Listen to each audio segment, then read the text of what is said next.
When an extremist dies, do we perpetrate the actions of who some would call winners and rewrite history, legacy, reality? Do we allow someone who spewed hate to become a Christian figure? I will always be saddened by the death of a human, especially because anyone that knows me is aware that gun violence has been an issue close to my heart since high school, when I helped lead a walkout due to the sheer amount of school shootings that were happening then, only to have increased now. But because of the internet and the political landscape of the world, more specifically the country we live in now, I can see why a lot of folks have become desensitized. Will I personally celebrate the death of a human? No.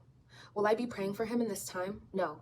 I will, however, be sad that a crowd of college students ran away in fear, thinking they may be shot next. I have seen both sides of this issue all across my social media. I understand feeling nothing about this. I understand even being glad that something like this could happen. I have seen many a conservative celebrate the death of George Floyd, or Black and brown folk in detention centers, or children in Gaza, or in Sudan, or Congo, staying silent about not only that, but the children and students that die every week in school shootings by the guns they screamed for. Most of those examples, I will say, Charlie Kirk has openly done with his platform. What I don't understand is so many of you and your ability to show me and other Black and brown folk, gay folk, underserved folk, victims of genocide, women, that time and time again your views that you may not spew in the light fall in alignment with the man who called on the deaths of children to maintain his right to own a semi-automatic weapon as a civilian without military training. Unfortunately, public figures do face risk when doing appearances like that, and more importantly, someone with extreme views existing in a country with so many guns is in danger of dying by one.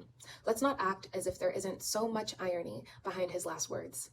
His rhetoric, the stance he held on gun reform, that directly led to what happened to him, and after that, in Evergreen. Many of you don't care about deaths by gun violence the same way you want us to care for Charlie Kirk, a man who said a few deaths are worth keeping their guns, saying it's worth it to have a cost of, unfortunately, some gun deaths every year so that we can have the Second Amendment.